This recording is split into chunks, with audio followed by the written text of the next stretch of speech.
Hello everybody and welcome back to the 2005 Grade 8 Gauss. We're on the second last question, question 24. It's about a fellow named Pete. What's going on with Pete? Pete is given 3 positive integers and is told to add the first 2 and then multiply the result by the third. Instead, he multiplies the first 2 and adds the third to that result. Surprisingly, he still gets the correct answer of 14. How many different values could the first number have been? So we got, oddly enough, these are not written in increasing order as I would have expected. We got 3, 4, 5, 6, and 7. Want the different values the first number could have been. Now, I don't know any of these values, so I am going to just give them names. Let X, Y, and Z be the values in that order. Okay. So X is the first, so we want to know how many different values could X have been. So he's supposed to add the first 2 and then multiply by the third. So that would be add the first 2 and multiply by the third, and it gives the correct answer of 14. Or he multiplies the first 2. Instead, he multiplies the first 2 and adds the third to that result. So now we get something like this. Okay. So, So x plus y times z is 14, and xy plus z is 14. So this is one equation in 3 unknowns. I doubt very much we're going to get unique solutions to x, y, and z, and that's good. We shouldn't expect unique solutions to x, y, and z. Why? Because they've given us 3 as the least that we could possibly have, so there's obviously not going to be unique solutions for x, y, and z. So the question is, how do we approach this? What do we go for? And the thing that catches my eye is 14 and this multiplication here. The first thing Pete does, the thing he was supposed to do all along. So why does this catch my eye? 14 only has so many factors. Okay. So z, and I think we'll focus on z, but also x plus y.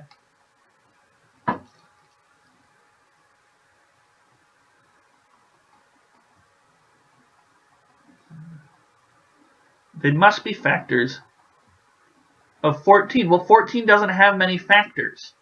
1, 2, 7, 14. These are the only possibilities. Okay. So what could we possibly do with these? Well, z has to be one of these. Now, I might go through and say, well, could z be 1? Could z be 2? Could z be 7? Could z be 14? And it's actually pretty quick to see z's not going to be 14. For a couple reasons, actually. We go stop for a second. Pete is given 3 positive integers. Okay? So we could either note that xy is going to be a positive integer, so it's at least 1, and if we were to add 14 onto that, you'd get something bigger than 14. Another way to see it, so z is not going to be 14. Another way to see it is x and y are positive integers, so they're at least 1. So x plus y is at least 2. 2 times 14, that would not work. So 14 is out, at least for z. Nothing says that x plus y can't be 14, but z certainly can't be 14. So now z could be 1, z could be 2, z could be 7. Are there any others that we could rule out?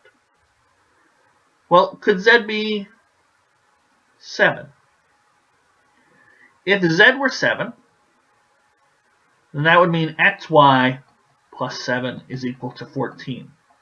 So xy would have to be 14 minus 7, which is just 7. 7 is prime. So there's only one way to break this down. So either x is 1, y is 7, or x is 7, y is 1. But if I take both of those and plug them into this equation, 1 plus 7 is 8. Times 7 is 56. That is certainly not 14. So this doesn't work. So z can't be 7. So that leaves 2 and 1.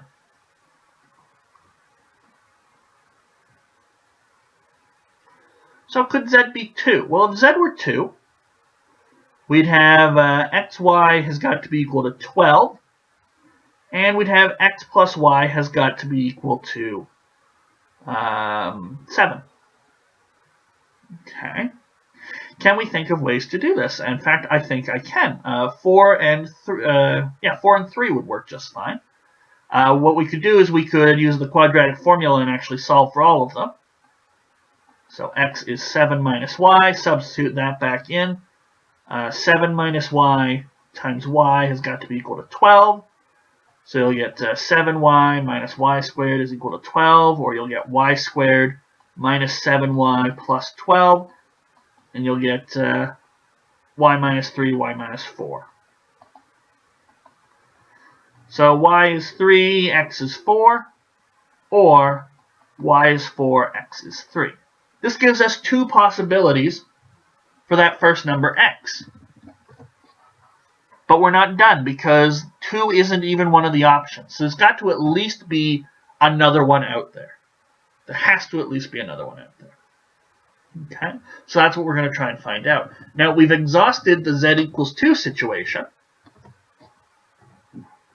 So what's left? Well, z equals 1. That needs to bear some fruit.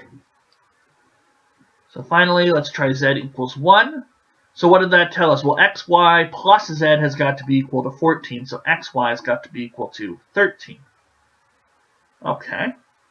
And x plus y times z has got to be equal to 14, so x plus y has got to be equal to 14. Now you could make the connection that x1, y13 will work in both cases, or x13, y equals 1 would work in both cases. Or if you want to be super rigorous, do what we did before. X is 14 minus y, and plug that in. 14 minus y times y equals 13, and you will eventually get y squared minus 14y plus 13 equals 0. And you'll get y minus 13, y minus 1 equals 0. So y is 13, x is 1, or y is 1, x is 13. So the first number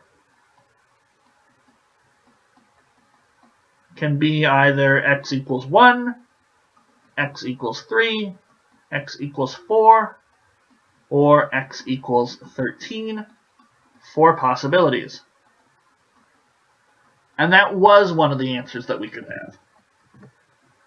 So that'll be B. And that does it for question number 24. Now, one more question to go. So if you've made it this far, thanks. And feel free to leave a comment saying how well you've done so far. I'll join you guys for question number 25. We're almost there. We're almost at the end. Let's do it together.